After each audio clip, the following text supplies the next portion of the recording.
کنفرانس بین‌المللی ایران چشمانداز تغییر 29 ژوئن 2018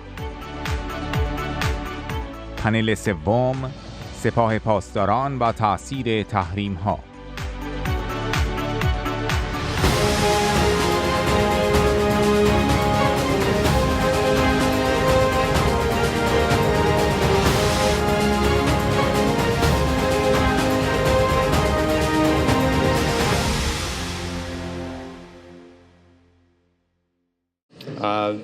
We're going to talk about the IRGC and sanctions. I am going to start with Bruno Tertre. He is the Deputy Director of the Fondation pour la Recherche Stratégique. And then I'm joined by Mr. Eduard Lindner, the former Deputy Minister of Interior of Germany, Michael Pregent, the Middle East Analyst of the Hudson Institute in Washington, D.C., and Ambassador Robert Joseph, U.S. Special Envoy for Nuclear Nonproliferation and former Undersecretary of State for Arms Control and International Security until 2007. Bob, it's great to be with you again.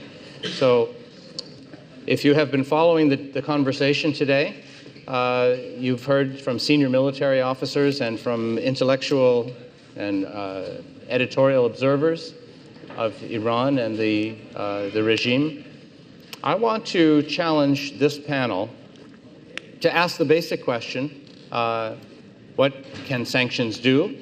How important is the IRGC in terms of the violations of international law and international norms and the aggression that is being visited upon the Middle East?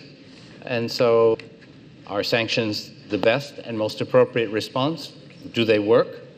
And to get us started, let me turn to my right and your left, and let's hear from Bruno Tertre.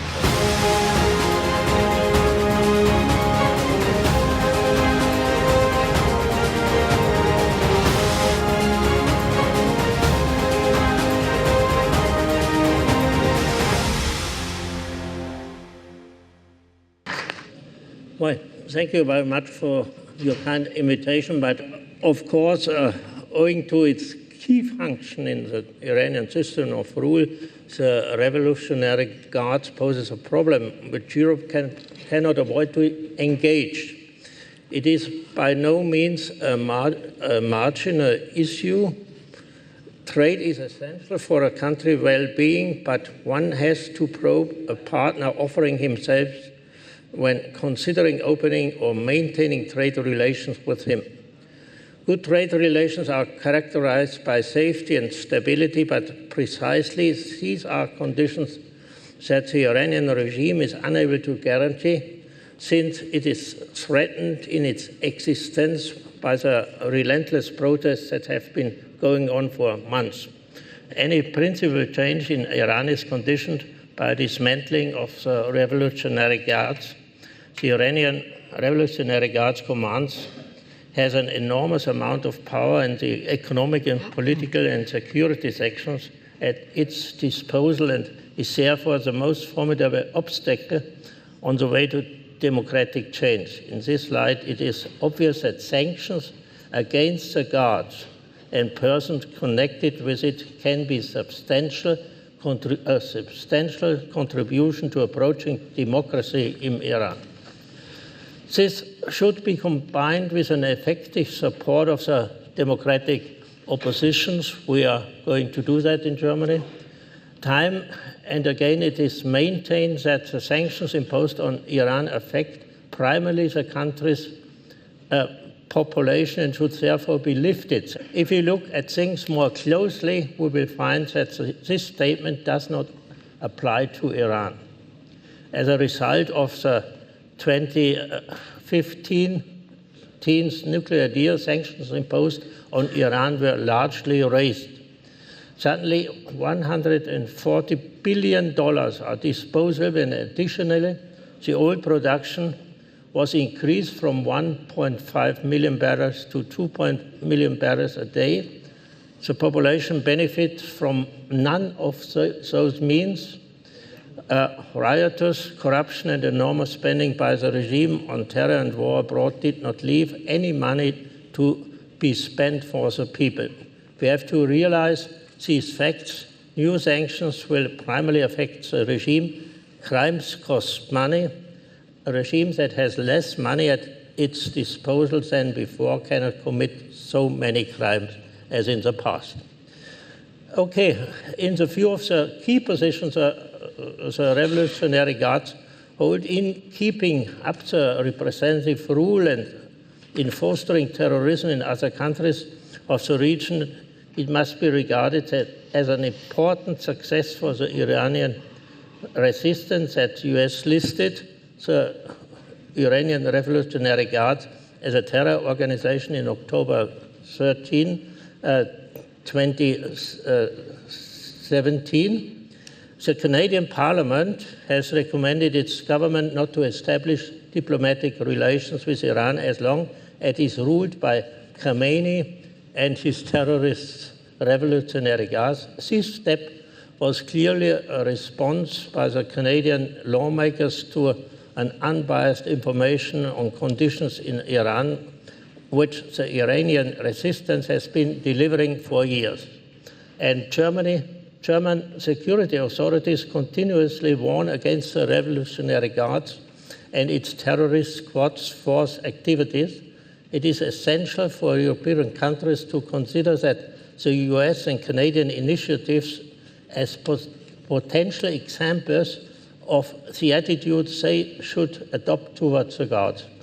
And I hope we can in Germany do something for that this decision or this opinion comes up within the government and in the public opinion. Thank you very much. Thank you, sir. Okay.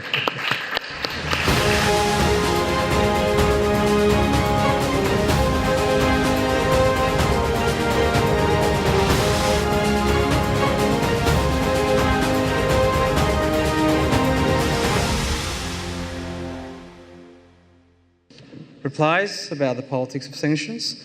Let me make 3 or 4 points about this. First of all, it's undeniable that sanctions matter, and they've been particularly important to force the regime to accept a negotiation which led to what some call a bad deal, what I would call an imperfect deal, but that's the deal we have.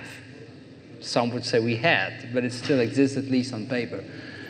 When you look at how much the regime lost in oil revenue during the high period of sanctions, maybe $150 more billion. When you look at the contraction of the economy, maybe 15–20%, it's undeniable that sanctions did play an important role in forcing this regime to the negotiating table. When you talk about sanctions against Iran, obviously targeting the IRGC matters a lot because it's ultimately today the core of the regime.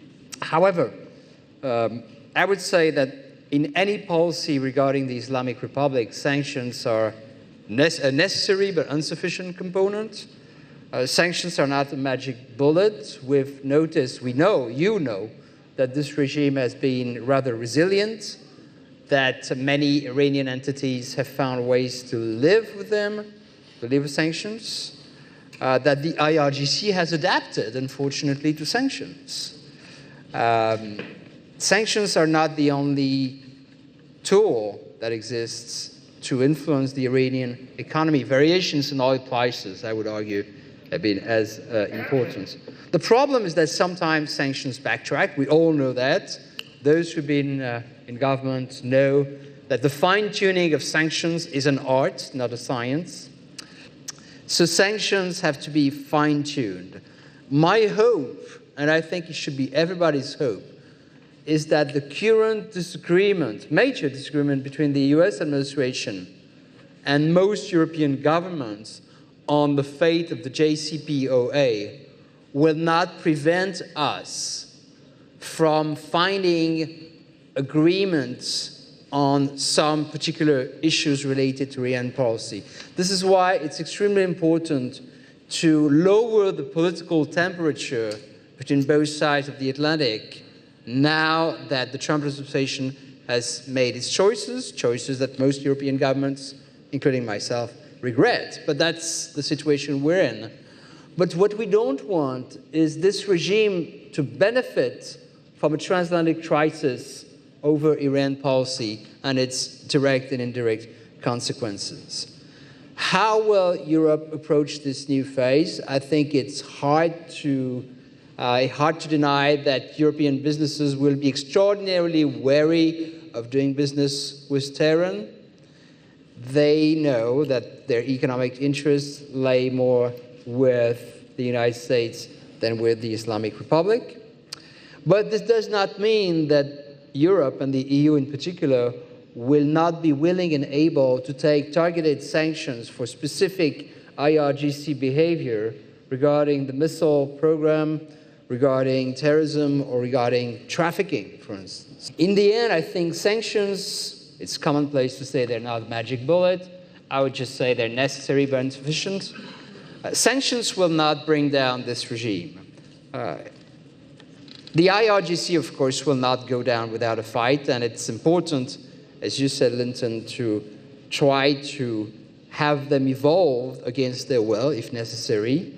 But ultimately, change in the Republic of Iran will come probably more from the exasperation of the Iranian people themselves due to the mismanagement of the economy, due to the massive corruption, due to the brutality of the IRGC, than only through sanctions. Thank you. Thank you very much.